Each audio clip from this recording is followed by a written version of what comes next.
The Rune's Keeper. The mist hung low over the village of Windmere, a place where the sun often seemed hesitant to rise. Dawn broke in pale streaks of light, painting the rooftops in muted tones of silver and grey. It was on this peculiar morning that 12-year-old Elara awoke to a strange warmth pulsing against her skin.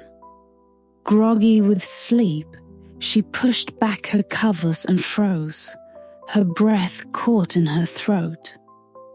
Etched into the delicate skin of her forearm was a symbol, an intricate, swirling rune that seemed alive. It shimmered faintly, a soft blue light that danced like embers in the twilight. Her heart raced, and she rubbed at it, convinced it must be some sort of ink or paint smeared in a dream. But the rune didn't fade. Instead, it responded to her touch, its light flaring briefly before settling into a steady glow. "Elara, time to get up," her mother called from downstairs. "Coming," Elara replied, hastily pulling her sleeve down to hide the mark. Her mind buzzed with questions as she dressed and descended the creaking wooden stairs to the kitchen. The day unfolded as most others did, filled with the simple routines of village life. The chatter of merchants in the square, the lowing of cattle, and the faint hum of wind weaving through the hills. But for Elara, nothing felt ordinary. The rune, hidden beneath her sleeve, was a constant presence. She felt its faint warmth, like a second heartbeat, and the strangest sensation of being watched. It wasn't until midday, as she sat under the shade of the ancient willow by the riverbank, that she dared to examine the mark again. The rune seemed to shift as she stared, its lines morphing and twisting in ways that defied logic. She reached out to touch it again, and the world around her blurred. Suddenly, she was no longer sitting beneath the willow. Instead, she stood in a vast, shadowed expanse where the ground was carved with the same glowing runes. They stretched endlessly in every direction, pulsing in rhythm like the beating of an enormous heart. A voice, soft and ancient, whispered through the air, carrying fragments of words she couldn't understand. "Elara." Her mother's voice snapped her back to reality, and the vision shattered like glass. She was once again beneath the willow, her pulse racing and her hands trembling. She stuffed her sleeve back down and ran home, her thoughts a tangle of fear and curiosity. The village soon took notice. Elara had always been a quiet child, but her sudden distracted demeanor didn't go unnoticed. When she hesitated too long at the baker's counter or forgot to greet the blacksmith's apprentice, the whispers began. Windmere was a place steeped in tradition and superstition, where change was unwelcome and the unknown often feared. The first to confront her was Hannah, an old woman who lived at the edge of the village.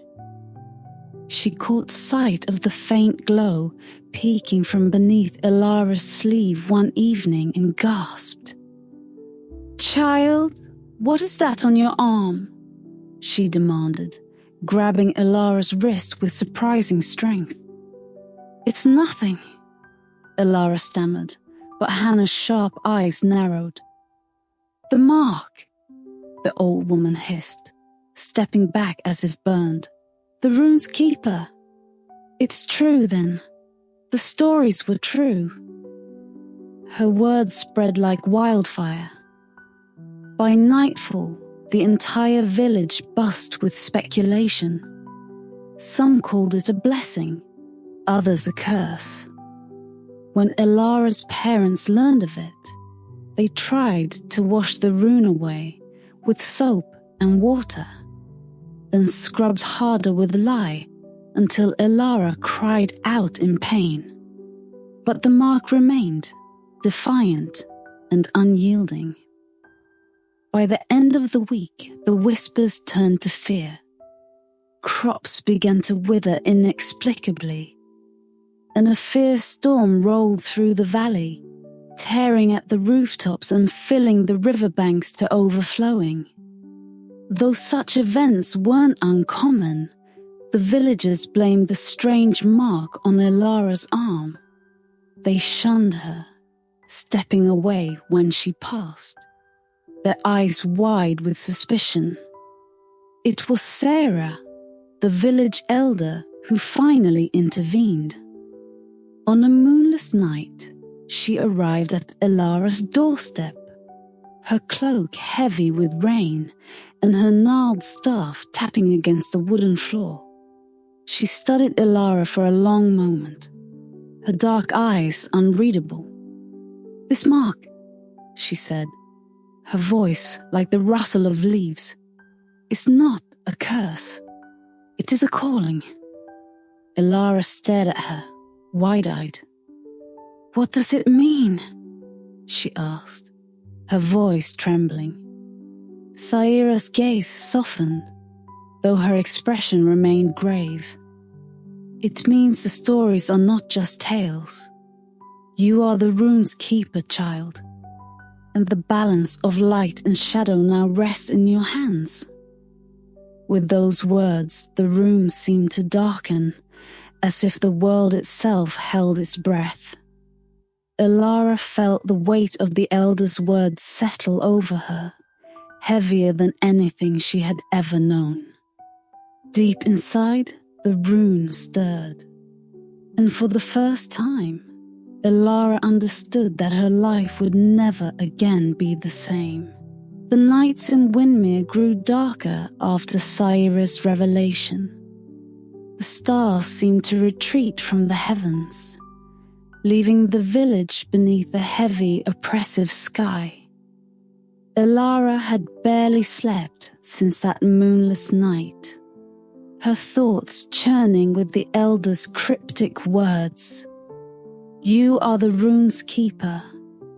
The balance of light and shadow now rests in your hands." What did it mean to bear such a title? Saira had offered little explanation, her gaze distant as if burdened by memories too heavy to share. The elder had promised to reveal more when the time was right. But Elara felt the weight of the village's fear pressing in on her. Whispers followed her everywhere she went, sharp, cutting words carried on the wind. "She'll bring ruin to us all," the blacksmith muttered to his apprentice. "She's cursed." "Mark my words," a merchant hissed, clutching his wares as she passed. Elara kept her sleeve pulled tight, but the rune was relentless. It pulsed faintly beneath the fabric, as if alive, responding to her emotions with flickers of light. Each time it glowed, she felt the same eerie sensation of being watched. Not by the villagers, but by something older, something vast and unseen. Saira, sensing the growing hostility, summoned Elara to her cottage one evening. The elder's home was filled with relics of the past, faded tapestries, cracked vials of shimmering powders, and scrolls covered in indecipherable symbols. A small fire crackled in the hearth, casting long, flickering shadows across the walls. Sit, Saira commanded, motioning to a worn chair. Ilara obeyed, her hands twisting nervously in her lap. The elder took her time, pouring tea from a chipped pot and settling across from her. For a moment, the only sound was the rhythmic ticking of an ancient clock on the mantel. "You're scared," Saira said at last, her voice soft but firm. Ilara nodded, her throat tight. "I don't understand what's happening to me. This mark." She trailed off, pulling up her sleeve to reveal the glowing rune. "Why me?" Saira studied the mark, her expression unreadable. "The rune's keeper is not chosen by chance. It is a mantle passed down through the ages, awakening in those with the strength to bear its burden. Your name, child, was written in the stars long before you were born." "But what does it do?" Ilara pressed. "Why does it feel alive?" Saira's gaze darkened and she leaned forward, her voice dropping to a whisper. "The rune is a key. It connects you to the ancient forces that govern this world, the balance of light and shadow. Long ago, before Windmere existed, there was harmony. But as with all things, darkness grew restless. The Great War was fought, and the Shadow Warden was sealed away, deep in the void between worlds." Ilara shivered, the air around her seeming to grow colder. "The Shadow Warden? A being of pure darkness," Saira explained. "Its return would mean the end of all we know. The Keeper's role is to ensure the balance remains intact, to guard against the Warden's awakening." The Elder's words sent a chill through Ilara. The rune's glow intensified, as if responding to the gravity of the conversation.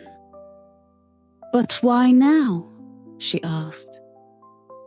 "If the Warden was sealed away, what changed?" Saira hesitated, her lips pressing into a thin line. "The seal is weakening," she admitted. "The world has grown careless, and the balance falters. The mark's appearance is a warning, Ilara. You must learn to control its power, for the Shadow Warden will not rest." A sharp knock at the door interrupted them, and Saira's expression hardened. She rose swiftly, her movements unusually agile for her age, and opened the door a crack. A villager's voice spilled into the room, panicked and breathless. "The crops! They're withering faster now. And the livestock! They won't leave their pens. It's her, Saira. The girl. She's bringing this on us." Saira slammed the door shut, her shoulders tense. Turning back to Ilara, she placed a firm hand on the girl's shoulder. "You cannot stay here," she said.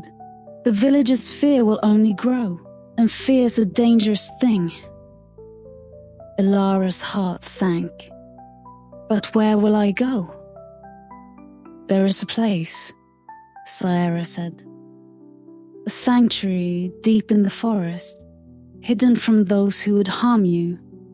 It is where the Keeper's journey begins." As the elder gathered supplies for her departure, Ilara couldn't shake the weight of her words. The rune pulsed softly, and she felt the faintest echo of that shadowed world from her vision. The endless expanse of runes, the whispering voice. She didn't know what lay ahead, but one thing was certain. The whispers of the forgotten were growing louder, and the path before her was shrouded in shadow. The forest loomed like a wall of shadows, ancient and vast. Each step Elara took felt heavier, the thick canopy above swallowing the faint light of the stars. The air smelled of damp earth and decaying leaves, and the whispers of the wind carried strange sounds, soft murmurs and distant rustlings that made her heart race. Saira had given her a map, a scrap of yellowed parchment marked with faint lines and symbols that glowed faintly in the dark, just like the rune on her arm. "Follow the map," the elder had said, pressing it into her hands, "and trust the rune. It will guide you." Elara wasn't sure how to trust something she didn't understand, but the rune seemed to pulse softly beneath her sleeve, as if alive. It was almost comforting, its rhythm steady and sure amidst the eerie silence of the forest. Hours passed, or perhaps it was days. Time felt different here, stretched and tangled like the gnarled roots beneath her feet. She was beginning to despair when she stumbled upon a clearing. At its center stood a ruin, a crumbling stone structure overgrown with ivy and moss. The air around it felt charged, humming with an energy that made the rune on her arm flare brightly. As she approached, a figure emerged from the shadows of the ruin. Tall and cloaked in black, their face was obscured by a hood. Elara froze, fear gripping her. "You're late," the figure said, their voice low and rough but not unkind. Who are you?" Elara stammered, clutching the map tightly. The figure stepped closer, lowering their hood to reveal a man with sharp features and piercing grey eyes. His hair, streaked with silver, framed a face marked by deep lines, a testament to a life of hardship. "My name is Kyle," he said. "And if Saira sent you, then you must be the keeper." Elara nodded hesitantly, her eyes narrowing. "How do you know Saira? And what do you know about the keeper?" Kyle's expression darkened. "I know because I once served the keeper. Long ago." His words carried the weight of truth, but something about him felt off. A shadow lingered in his eyes, a heaviness that spoke of secrets he wasn't yet ready to share. "What happened to the last keeper?" Elara asked. Kale hesitated, his gaze shifting to the ground. "The last keeper failed," he said simply. "And the world has been unraveling ever since." A chill ran through Elara. She wanted to ask more, but Kale's tone made it clear that the subject was closed. Instead, he gestured toward the ruin. "Come, there's much to learn, and time is not on our side." Inside the ruin, the air was thick with the scent of old stone and magic. Strange symbols adorned the walls, glowing faintly as if they recognized her presence. Kale led her to a chamber where an ancient table stood, its surface etched with runes that mirrored the one on her arm. "This is the language of the runes," Kyle said, tracing a finger over the carvings. "It is older than the mountains, older than the stars.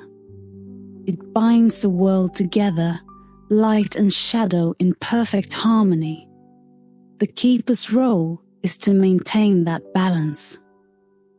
Elara leaned closer, mesmerized by the glowing symbols. How do I use it? Kale's lips twitched into a faint smile. You don't use it, child. You become it. The rune on your arm is not a tool. It's a part of you. But to wield its power, you must first understand its meaning.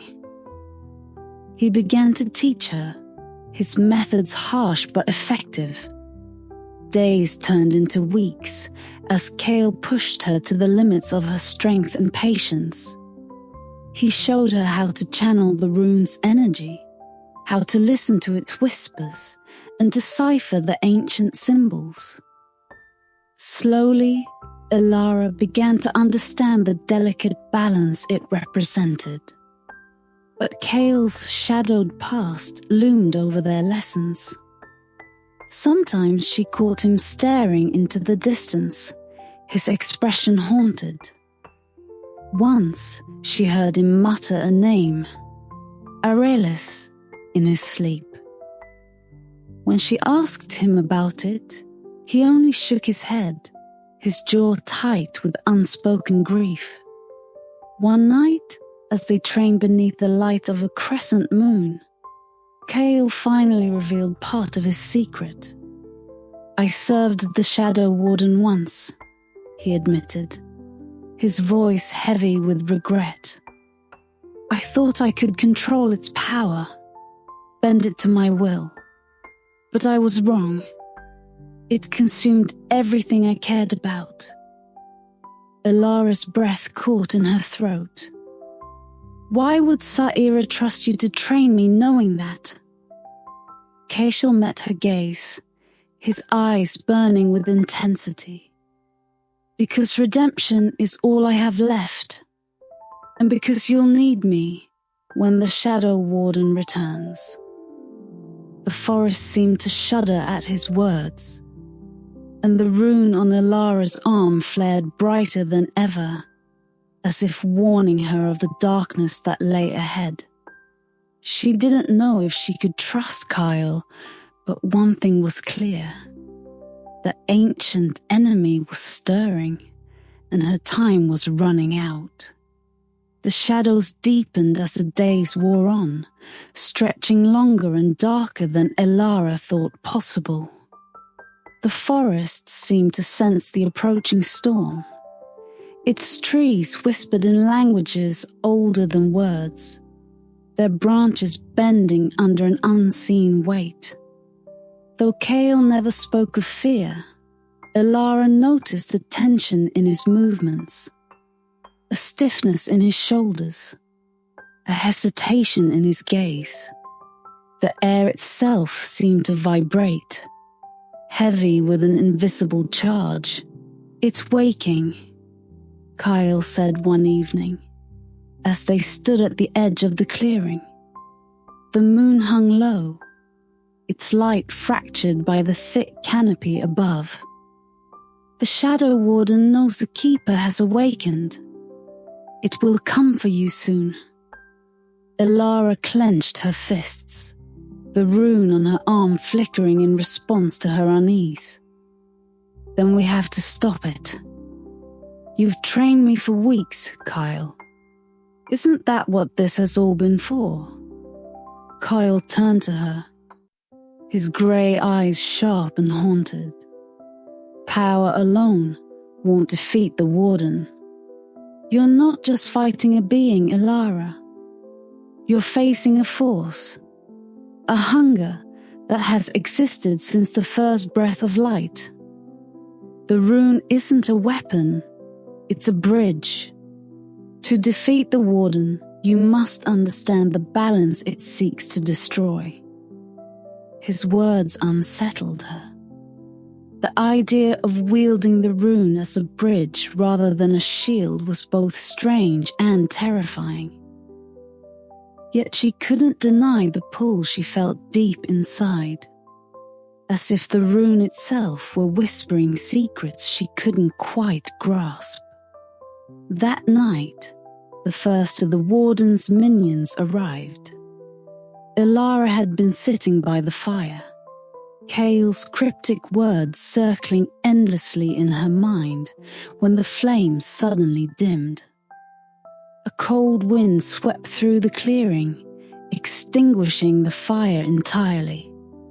She scrambled to her feet, heart pounding, as the shadows around her thickened and twisted, forming shapes that shouldn't have been possible. "Kyle!" she shouted. But he was already moving, his sword glinting faintly in the pale moonlight.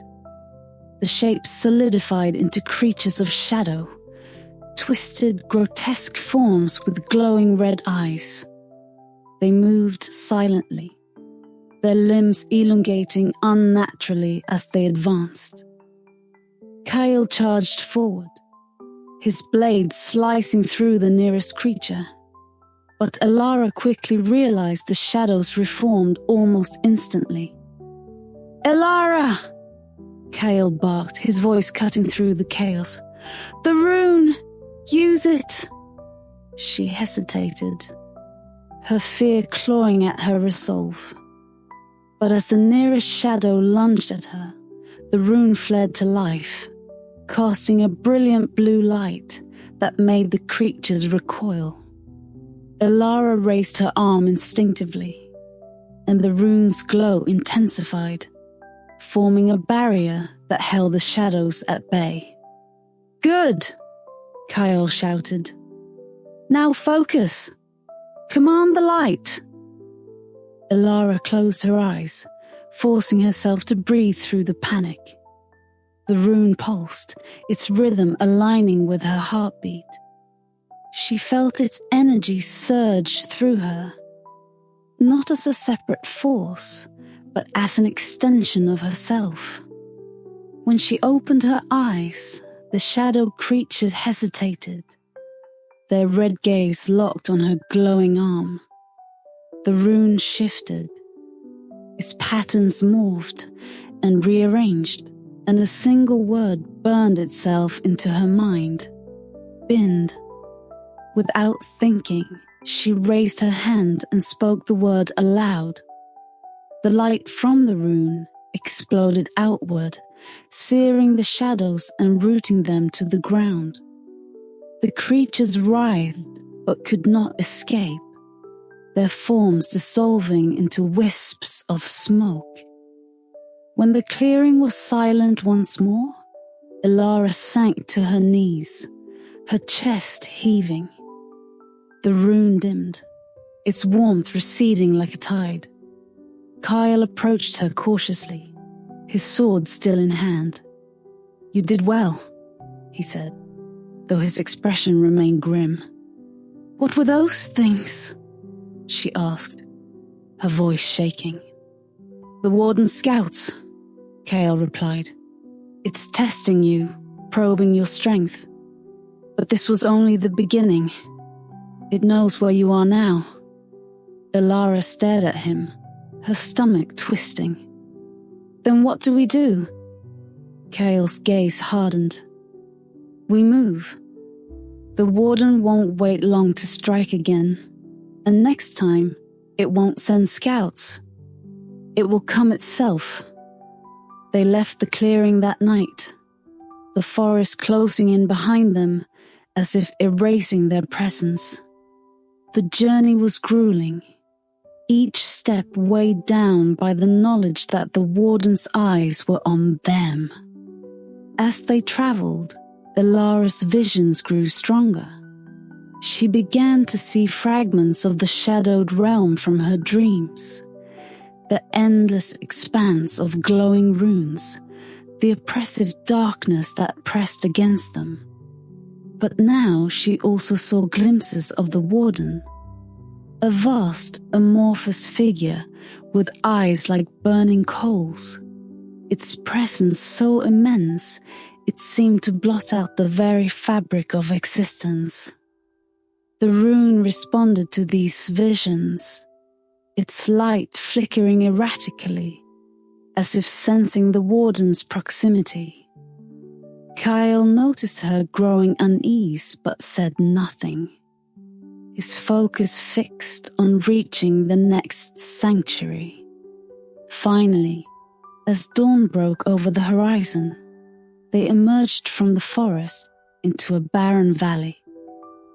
At its center stood a jagged obsidian spire, its surface etched with runes that glowed faintly in the dim light. Kyle stopped, his expression grave. "This is it," he said. "The warden will come here, and when it does, you must be ready." Elara stared at the spire, her heart pounding. She could feel the warden's presence growing stronger, an overwhelming darkness that threatened to consume her. But beneath the fear, a flicker of determination ignited. The rune warmed against her skin, its glow steady and reassuring. She wasn't just running anymore. She was preparing for the fight of her life. The obsidian spire rose like a jagged wound against the sky, its dark surface glinting faintly in the light of the coming dawn. Elara felt the air shift around her, heavy and charged, as if the earth itself held its breath. The rune on her arm pulsed steadily, its glow cutting through the oppressive darkness. Kale stood beside her, his face as unreadable as the ancient runes etched into the stone. "This is where it ends," he said quietly, his voice heavy with meaning. Elara swallowed hard, her gaze fixed on the spire. She could feel it now, an overwhelming presence pressing against her mind, vast and incomprehensible. The Shadow Warden was awake, and it was coming. "What if I'm not ready?" she asked, her voice barely above a whisper. Kale turned to her, his grey eyes piercing. "You're more ready than you know. The rune chose you, Elara. It believes in you, even if you don't yet believe in yourself." Before she could respond, the ground beneath them shuddered violently. A deep, guttural sound echoed through the valley, a low, resonant growl that seemed to come from everywhere and nowhere at once. The shadows around the spire thickened, swirling like a living storm, and the temperature plummeted. "It's here," Kale said, drawing his blade. The Shadow Warden emerged slowly, its form coalescing from the darkness itself. It was unlike anything Elara had imagined, a towering, amorphous mass of shifting shadow and light, its fiery eyes burning with ancient malice. The very sight of it made her knees weaken, but she forced herself to stand firm. "Elara," Kale said urgently, "remember what I told you. The rune is a bridge. Use it to find the balance. That's the only way to defeat it." The warden let out a deafening roar, and the shadows surged forward like a tidal wave. Kale moved to intercept them, his blade flashing in arcs of silver light. He fought with precision and ferocity, but the shadows seemed endless, reforming as quickly as he cut them down. "Elara!" Kale shouted over the chaos. "You have to act now!" Elara closed her eyes, her heart pounding. The rune's warmth spread through her arm, steady and insistent. She focused on its rhythm, letting it guide her. The world around her seemed to fade, and she found herself standing in the shadowed realm from her visions. The expanse of glowing runes stretched out before her, pulsating with life. At the center of it all stood the Shadow Warden, its immense form casting a deep void over the landscape. But as she looked closer, she noticed something she hadn't seen before. Faint lines of light threading through the darkness, connecting the runes to the warden. Balance, the rune whispered in her mind. She realized then what she had to do. The warden wasn't just her enemy. It was a part of the balance she was meant to protect. Destroying it would shatter the harmony between light and shadow, plunging the world into chaos. The warden's fiery eyes locked onto her, and she felt its presence press against her mind like a suffocating weight. But instead of fear, she felt a strange calm wash over her. She raised her arm, letting the rune's light shine brighter than ever. "I see you," she said, her voice steady. "And I know what you are." The warden roared, its shadows lashing out toward her. But instead of running, Elara stepped forward, her hand outstretched. The rune flared, and the threads of light connecting the runes to the warden grew brighter.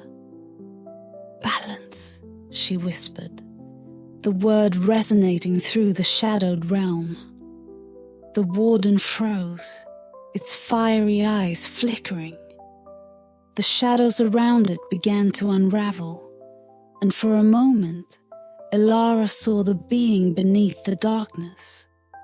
A creature of immense power, both beautiful and terrible, caught in an eternal struggle. The rune shifted on her arm, its patterns rearranging into a final form. Elara felt its energy surge through her, and she knew what she had to do. She raised her other hand, touching the warden's form. The light from the rune exploded outward, engulfing them both. The shadows dissolved into the light, and the warden let out a final, deafening cry before its form disintegrated. When the light faded, Elara found herself back in the valley. The spire was gone, and the shadows had vanished. The rune on her arm was dim now, its glow soft and steady. Kale approached her, his face a mix of awe and relief. "You did it," he said. "The balance is restored." Elara nodded, though her heart felt heavy. She could still feel the warden's presence, a faint echo lingering in the back of her mind. "It's not gone," she said. "Not completely. It's part of me now." Kale placed a hand on her shoulder, his gaze steady. "Then you'll carry it well, Keeper." As the first rays of sunlight broke over the horizon, Elara stood tall, the rune on her arm a testament to her journey. The balance of light and shadow had been restored, but she knew her role as Keeper was only beginning. The world would change, as it always did. But this time, she would be ready to guide it, ready to guide it, ready to guide it, ready to guide it, ready to guide it.